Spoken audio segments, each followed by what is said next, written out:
Welcome back, everyone. Just wanted to give a quick shout out before we get into the video. Thank you, everyone who commented and interacted with the last video. A lot of great comments and suggestions. If you're having any issues there, just take a peek there, and there's a couple really nice people that have mentioned just different artifact mods that will help with survivability and other things. So, yeah, thank you all for commenting, and it's really fun to make these videos. So let's get into another one. So what is today's video? Well, if you couldn't tell from the title and the picture, we're going to be messing with Void today. This is a scatter grenade build. Keep in mind, they nerfed it, so obviously this build is going to be terrible. One of my friends showed me this exotic in combo with this armor set, and I just think it's so funny that we have to make a video out of it. We have to get into it.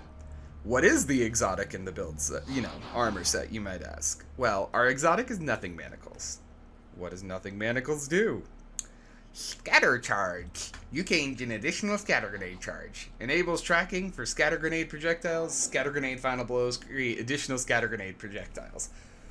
What does that mean? That's a lot of projectiles and scattering, and what does that mean? I'm just a little warlock. It means that your grenades are ridiculous, and they should be, they're war crimes in like 18 different countries. Violation of the Geneva Convention. So, what else does this build do? Well, you might notice, that's a lot of Void Breach. That's a lot of orb.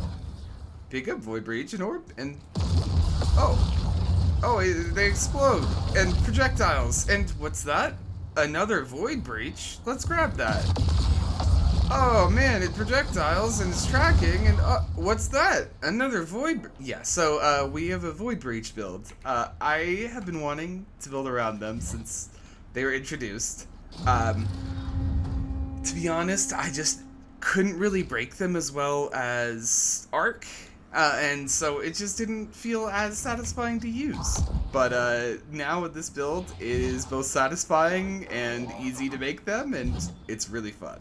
How are we making them so fast, you might ask? Well, that's in combination of a couple things. The first one we're going to get into is the technology set. You're rapidly defeating combatants with void energy spawns a Void Breach. Okay, that's really straightforward. You don't need the 4-piece for this set. I like it because 4-piece. After collecting a Void Breach, your next final blow with a weapon triggers a detonation. The detonation is more powerful. It's triggered quickly. What does that mean? The faster you blow something up after you pick up a Void Breach, the bigger the explosion is going to be. It's really fun. In combination with our artifact mods that we'll get into, it's a lot. But let's start off at the top with just our weapons. I'm rocking the M17 Fast Stalker from Star Wars. I really enjoyed this gun. It looks good, feels good, got enhanced demolitionist on it, so you know it's not bad. Like, this thing is a beast. We also, if I am running into some difficulty, maybe it's something I need longer range, maybe it's old school GM content where it's actually difficult, I'll swap over to the the B7 just because it's range, and it's also, I have a ridiculous roll. This thing is disgusting. I love it. Then the all-star of the build, Dead Messenger. For a long time, I really did not enjoy this gun. I didn't really use it. It just kind of existed. It wasn't amazing. It was, like, decent in endgame content sometimes. It was very situational. I don't know what they did to this. It's a beast now. Turnabout was always on it. I just unlocked Demolitionist just because I didn't realize the weapon was craftable. I just have been sitting, like, doing the mission trying to get the Demolitionist Catalyst and realized I had it unlocked the whole time. For those of you who haven't used it, when you shoot it, it spreads into 3 waves. And something that's very unique about that is you can hit the same target with all 3 waves, which makes it just do significantly more damage than all of the other wave frames. And on top of the exotic damage above, it's just good.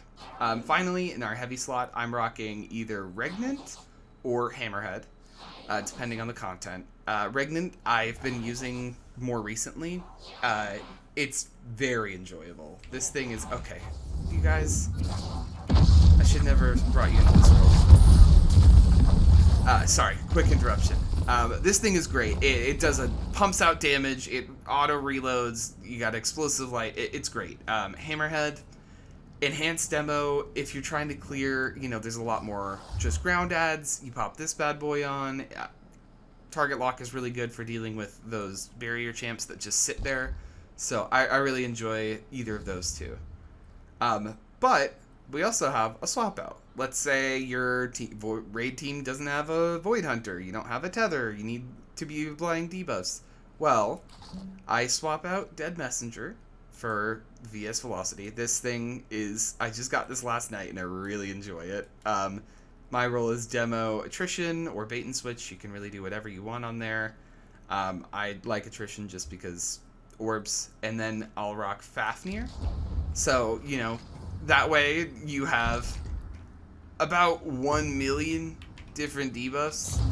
If you're doing a raid, you don't have a hunter, you've got debuff number 1, debuff number 2 with your GL. And then you can swap over. Do this. Debuff number 3 every time you shoot for your whole cycle of Fafnir. Put more of that out. Debuff on 4, debuff on there. It's just, this is going to be a very consistent way to be pumping out those debuffs during damage, and it helps a lot to have variety for the weapon slots. Okay, let's get into our armor mods. Just go through those really quick. Rockin' Special Ammo Finder, not incredibly necessary. Sometimes I do find myself swapping it out for Ashes to Assets if it's an activity with a lot of banners. That is because Dead Messenger has a little unknown fact that it has 70 ammo gen, which is like crazy for a special weapon with AoE like this. I don't know if it's intentional, but it's really good. I love it. Then we're going to just be rocking Harmonic Siphon, just making orbs with Dead Messenger, and with our heavy if we're getting kills. On our grenade, once again, you have a lot of variety here. If you are having troubles getting to the, high grenade stats, you can swap out this for a full mod and drop a grenade kickstart, and then you can put on, whatever mod you want. You can do the melee gives you grenade cooldown. You can do grenade cooldown gives you your class ability back quicker. You can put on a grenade font. There's just a lot of different things that you can slot in here that I really enjoy. But for the most part, if I'm doing a grenade build, I like to do double kickstart and a firepower just because it's a lot of refunds. On our chest piece, charged up. Sometimes if it's easy peasy content, I'll swap it out for a second charged up. You have Devour. You're not going to be really struggling to not die. And then just Void Ammo Gen. It's really good. Your Dead Messenger makes even more ammo. And sometimes I will swap this out for a Scout. And there's just bricks everywhere for everyone. It's awesome. On our boots, this is where the most variety is in my build, because this is one of my setups. I just started doing this last night, and I haven't really noticed that big of a difference, just because you do get your grenade back so quick that you don't really need anything else. But alternatively, sometimes I will run 3 grenade stacks on stacks, this and Innervation. This way you're getting elemental charges from your Void Breaches, and it's pretty consistently every time with Void Breaches. Ionic Traces and Stasis Shards, it's like every once in a while, but the bigger ones that are less common, it's pretty much every time you pick it up. But yeah, I've really been enjoying just double Void Surge. It is a lot of bonus damage, and it's very fun.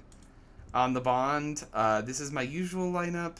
Honestly, I have just been slotting in Time Dilation for the surges now too, and it's so fun. You deal so much damage all the time. It's so unnecessary. Let's get into our actual subclass now. We've got Cataclysm. You can use whatever you want here. This is preference. Everything in your abilities is preference except Scatter Grenade. You do need that. If you're a real gamer, you'll have Blink on. I have been doing stuff with platforming, so I took it off. Our aspects, we've got Chaos Accelerant, overcharge your nade. It's not incredibly necessary, just because it makes it track, and the gloves already do that.